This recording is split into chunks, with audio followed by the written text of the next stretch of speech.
Hello, in today's video, I will show you how to create initial PLC logic and basic human-machine interface for our CNC control. Our CNC hardware will be XM42 control with latest MTX firmware, configured with two local input-output modules.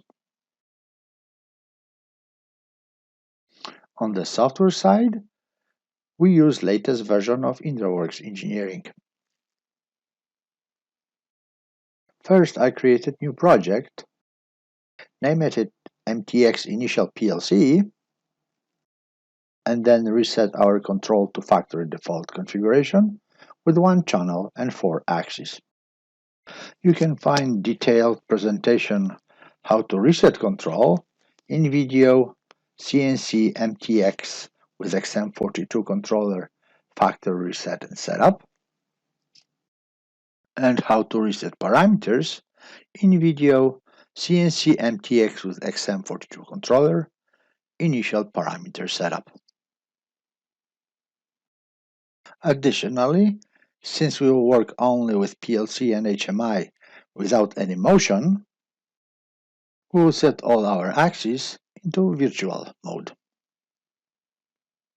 First, we expand Logic tab in our project, then Application, and here we can see basic functions necessary to build our logic already inserted for us.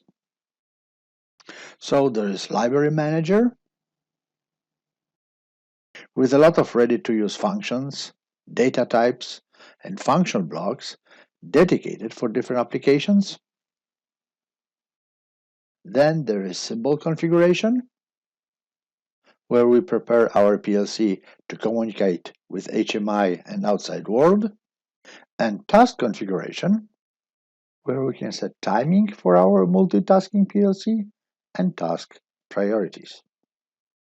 There is also one initial program, PLC main, added to our project, and it is configured to be called in our main cyclic 20 millisecond task called PLC task. We click on the name of the program to open editor, and here default programming language is structured text. We can type our simple statement. For example, integer 1 becomes integer 1 plus 1, and after we hit enter, system automatically opens for us Auto Declare window. Here we can select type of the variable, eventual initialization value, and PLC address, and also we can change this variable to be constant, retain, or persistent. Then after we hit OK, system will place this new variable into program variable list. Now I can compile and download our program.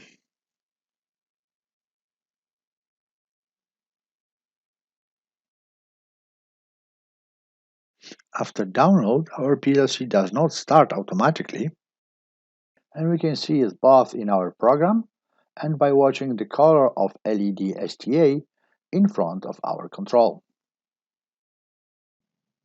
So now we started, and we can see program running, LED is green, and our variable is changing values. Now we can go to our task configuration, and here we can monitor task performance. When online, we can also see additional warnings presented by system in Project Explorer. Please note this yellow sign next to X20 I/O tab.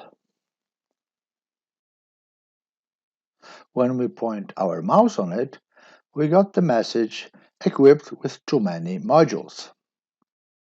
And indeed, when we look on our control, we see LED D blinking yellow and those two modules not added to our project.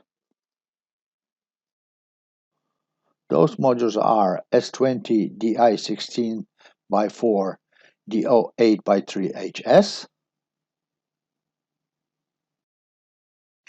and S20 DI DO8 by 1. To add those modules, we need to go offline, then go to Library, then Periphery, and XM S20. The list of available modules shows up, and here we can pick one. System will also show us a description of this module. To add it to our project, we simply drag and drop it. There is a second way to add the module to our project. We can right-click on S20 I/O tab, then Add and Module.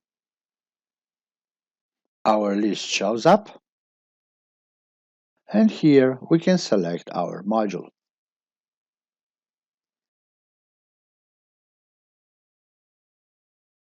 After compile and download, we start our program and see it running without any yellow warning signs. When we look at front of our control, we can see that LED D is solid green. Now we go back to our project and we can start working on logic for entire machine. Our IndraLogic PLC conforms to the IEC 61131-3 programming standard, and that means that instead of one big program, we can run multiple smaller programs dedicated to different functions of our machine. So first we switch our control offline.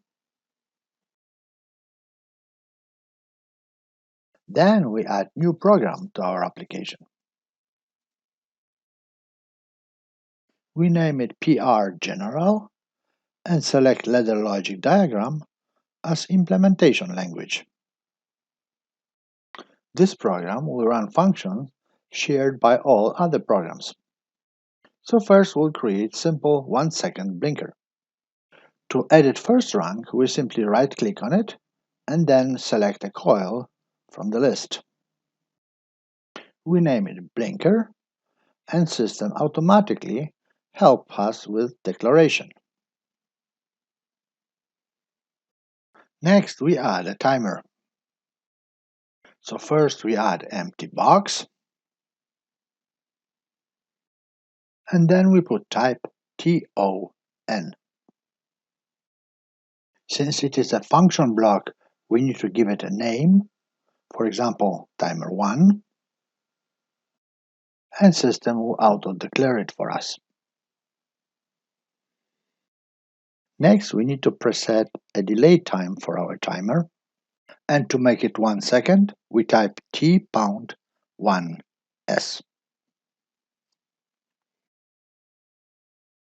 Next, we assign symbol to our input contact and name it blink support.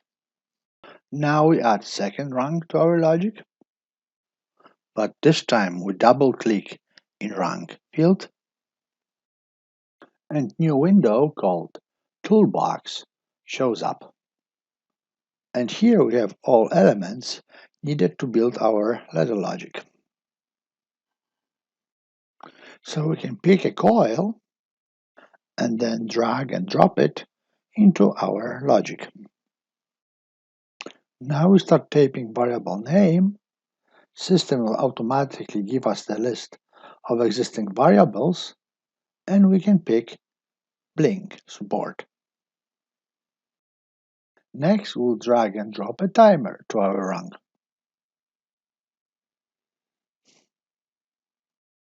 We name it timer 2 and preset time to 1 second. Next, we assign a variable to input contact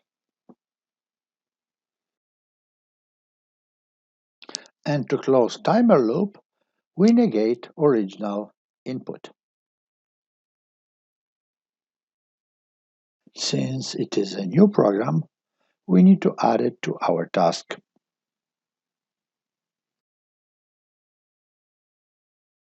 Now we try to compile our program, and right away in message window, system shows us errors we made. We have two errors, expression expected instead of question mark, and when we click on this error, system automatically puts us into logic place when it happens. And indeed, there is an output to the function block without assigned variable. So we can create new variable and assign it to this output, or we can right-click on this function block and remove unused function block call parameters. We'll do the same with second function block. Then we compile again, and we can see there are no errors. So now we download our logic to the control.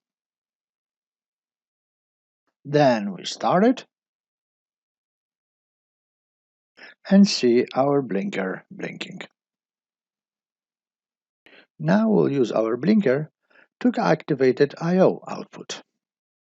So first we go offline, then click on S20 I/O, and then on our first module. Window dedicated to this module will show up, and here we go to I/O mapping. Now we can select digital output. And here we type our output name, for example S20 output 1. Now we go back to our program general, and here we'll add new coil parallel to coil blinker. When we start typing name of our new output, it will show up on the list, ready to be used. Now we compile and download, and after start, we can see our S20 output blinking.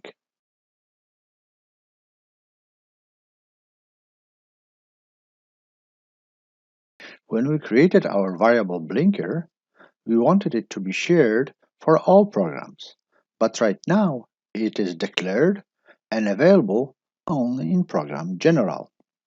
So now we'll create a special list of variables that can be shared between the programs, and it is called Global Variable List. So we click on Application and then Add Global Variable List. Initial suggested name is GVL, and we'll keep it. When we open it, we can see standard variable declaration field and pragma declaration. A pragma is a special instruction in the source code of application, and there are pragmas for different effects: initialization of a variable, monitoring of the variable, adding a variable to parameter list, and so on. To find more information, we can open built-in help file, then look in the index for interested subject. And in our case, we decide not to use this attribute. Now we go back to our program general, then cut declaration of blinker from declaration list, then go back to our global variable list and paste it here. Now we compile and download.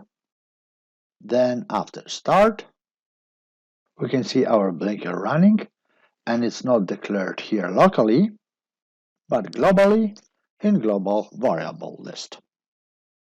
In the next step, we'll add simple HMI and link it with our PLC program. To pick our operator device, first we go to Visualization. Here we can see a list of all available HMI devices. and we select PC-based operation terminal VPX VSX. To add this device to our project, we simply drag and drop it.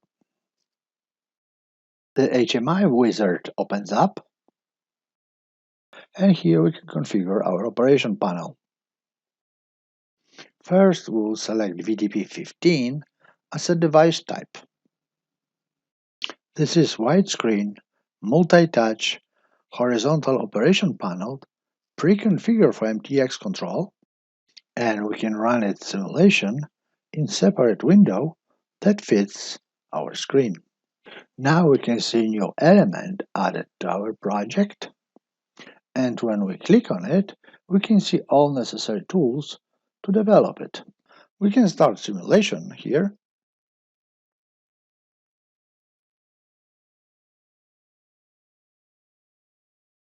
and see standard CNC screens already created for us. We will focus on this part of the screen where are user configurable buttons and lights. To get into edit mode for this panel, we need to click and hold this button for at least 3 seconds and wait till all buttons start shaking. Now we can click on button we want to modify and then select editing. Here we can select a PLC variable that will be set when we push the button, and a variable which when true will activate LED in the button. Here is a list of available variables, but it is empty right now. There's also an arrow icon active on the header of our operation screen, and we can check in a help file that this error means there is no symbol table. Symbol table in symbol configuration is a list of the variables in the PLC that can be accessed from outside applications, for example, HMI, OPC, and so on. So now we'll close our operation screen, go back to engineering software, and work on our symbol file. First, after going offline, we'll create new global variable list, GVL HMI.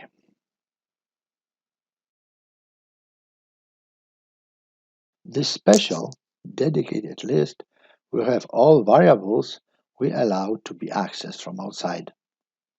So first we declare 3 push buttons for automatic MDI and manual mode of operation, and 3 lights for those buttons.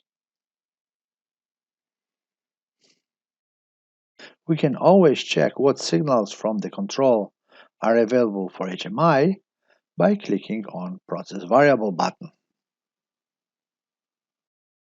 Here we can see that CNC process variables are available, but there are no PLC variables. So to make our push buttons and LEDs available, we need to make following steps. First, we add new rank in our program general. Here we use our new global variable light auto as a coil and global variable push button auto as a contact. Next, we open symbol configuration editor and mark our GVL HMI global variable list with all variables to be transferred as symbols with next download. After compile and download, we can see new element logic in process variable window. When we open it, we can see all our push buttons and lights available for access. So we go back to our operation simulator and open editor for push buttons. Now we can see our variables from symbol file available for use. So first we drag and drop variable PBAuto into variable key field. That means that this variable will be set in a PLC when we push this button in our HMI. Next, we drag and drop variable LT auto into variable LED field. And that means that when this variable is set in the PLC, a small LED light inside the button will change color. Next, we give our button a name, for example, Auto, set button dimensions, and select the way this button operates. We can see how our button will look like. And before we set this configuration, we need to set a response time. It is by default set to 300 milliseconds, and we set it to 100 milliseconds. After exiting configuration, we test it, and immediately we can see that our button is grayed out, and when we push it, we got the message "No safe signal transmission to the PLC. Please use the function block IL HMI keys." And that means we need to go back to our PLC and add some logic. So we go back to engineering software, and first, and it is very important, we need to go to our visualization and load back the changes we did when editing operation screen. That will keep those changes with our project and prevent from being overwritten next time we transfer and activate the configuration. Going back to our logic, to add this special HMI function block, first we need to go to Library Manager and add to our project a library dedicated to support those functions. So we look under IndraWorks MTX, then Base, and here is a library, RIL HMI Utilities. We add it to our project, and then we can see what is inside. Here we have data types, global variables, and program organization units dedicated to HMI. We click on POUs, and here is our function block IL HMI keys. When we click on the name, System shows us additional detailed information about this function block. Now we go to our program General and add new rung. Then we insert a new box inside of it, and using Input Assistant, place our function block inside of this box.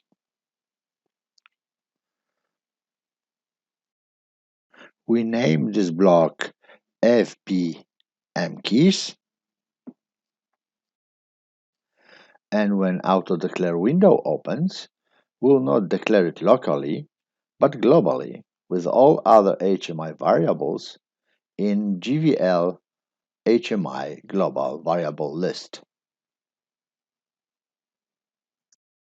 To finish our logic, first we'll set input enable to our function block to be always on.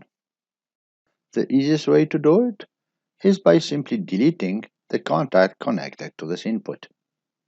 There are some outputs to this function block that can be used for some additional functions, for example diagnostics, but if we don't want to use them, we can deactivate them by right-clicking on the function block and then click on Remove Unused Function Block Call Parameters. When we compile our program, we can see that there are no errors. But when we go to our symbol configurator, we can see that our list was not automatically updated. And our recently added function block is not marked as accessible.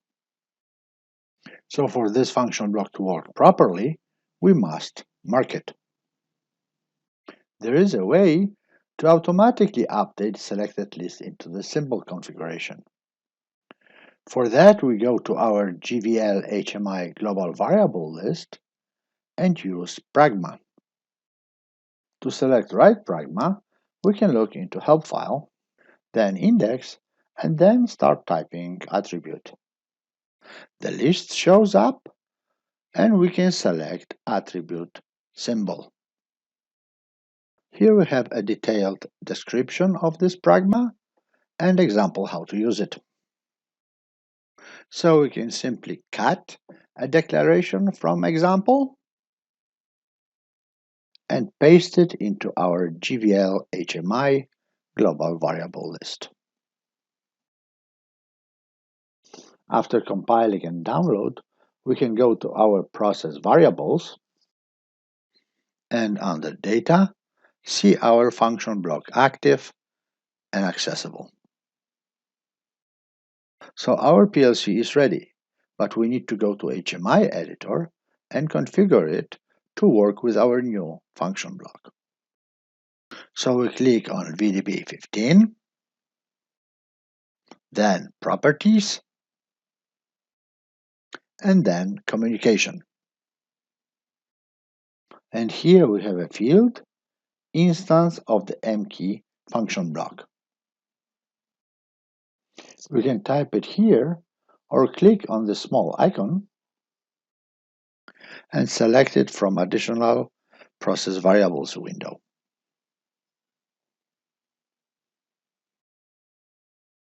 Next step we need to do is transmit and activate new HMI configuration, but we are activating Operation Simulator, so system will do it for us automatically.